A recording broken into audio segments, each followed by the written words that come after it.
Hello, everyone, and welcome to our story today. This is not just a lesson. This is not just a story.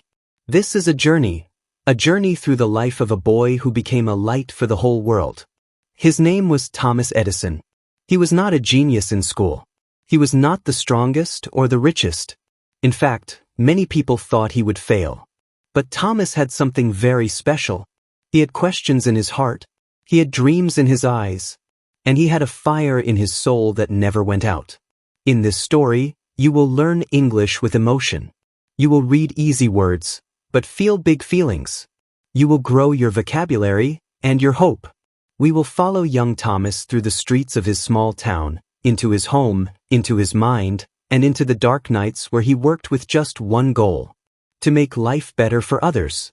You will see how one person with no money, no fame, and no help can still change the world, with just an idea and the courage to try. So sit back, listen closely, and let your heart open wide.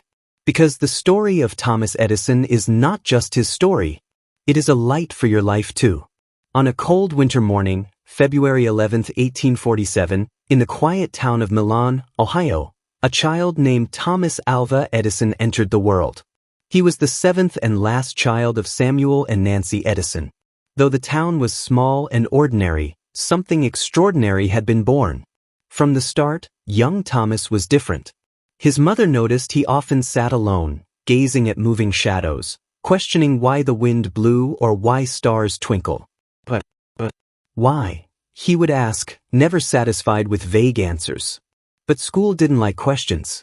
After just 3 months, Thomas was dismissed as addled in the brain.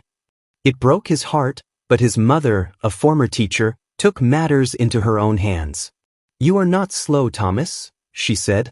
"You are too quick for them." She taught him at home, feeding his mind with books on history, chemistry, and science. That home school became the lab where one of history's greatest minds began to awaken. By age 12, Thomas Edison was working as a newspaper seller on the Grand Trunk Railway. While other boys played, he sold candy, printed newspapers, and read books during the ride. But it was in a baggage car that he found a treasure, an empty compartment he turned into a secret laboratory. There, among bottles and beakers, the boy scientist experimented daily. One day, a careless chemical spill caused a fire. The angry conductor threw him off the train and destroyed his lab. He was heartbroken. But the spark in him didn't die. Then came another incident. One day at a train station, young Edison saw a child fall onto the tracks as a train approached. Without hesitation, he ran and pulled the boy to safety. The grateful father, a telegraph operator, rewarded Edison by teaching him telegraphy, a skill that would become his gateway to invention. During this time, Thomas Edison began to lose his hearing, perhaps due to scarlet fever, perhaps from the train conductor's violent slap during the lab fire. Whatever the cause, silence settled over his world. But Edison claimed it was a blessing. "Deafness made me a better thinker," he later said. "It shut out the noise so I could hear ideas." At age 15, he was already a skilled telegrapher, moving from city to city, fixing machines, reading everything he could find, and always experimenting. His first invention came during these years, a device to help telegraph operators automatically record incoming messages. He failed to sell it. But he learned the value of failure. By 1870, Edison moved to Newark, New Jersey, where he set up his first small lab and focused on improving the telegraph. But his big dream was larger. He wanted a factory of invention. That dream came true in 1876 when he opened his legendary research laboratory in Menlo Park. It became the first industrial research lab in history. His motto? To have one major invention every 6 months and a minor one every 10 days. There, surrounded by assistants and machines, Edison began to change the world. His first major breakthrough, the phonograph, a machine that could record and play sound.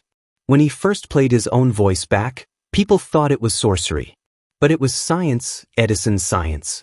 Gaslight ruled the world, and darkness ruled the countryside. People believed electric light was impossible. But Edison said, "I will make lights so cheap only the rich will burn candles." For 2 years, he and his team worked non-stop, Over 6,000 types of materials tested for filaments. Bamboo, cotton, wood, even beard hair. In 1879, it happened. A carbonized bamboo filament glowed for 40 hours. The world had changed. He didn't invent the light bulb itself, that credit goes to others before him, but he made it practical, durable, and commercially viable. By 1880, the Edison Electric Light Company was born. Cities were slowly lit. Night no longer ruled. With success came rivals. Chief among them, Nikola Tesla and George Westinghouse. Edison favored direct current, DC, while Tesla and Westinghouse backed alternating current, AC. Edison launched a campaign against AC, calling it dangerous. Public electrocutions of animals were done to prove his point, a dark chapter in his story. But AC prevailed. Edison's system couldn't travel long distances, and the world needed power to reach beyond cities. Though he lost the war of currents, Edison continued to innovate, creating the electric vote recorder, the electric pen, and an early motion picture camera. He turned failure into fuel. In the 1890s, Edison turned his eyes to moving pictures. With his kinetoscope and later developments, he helped bring cinema to life. He wasn't alone. His labs were filled with brilliant minds, many overshadowed by his fame. He was accused of taking too much credit, but none doubted his passion.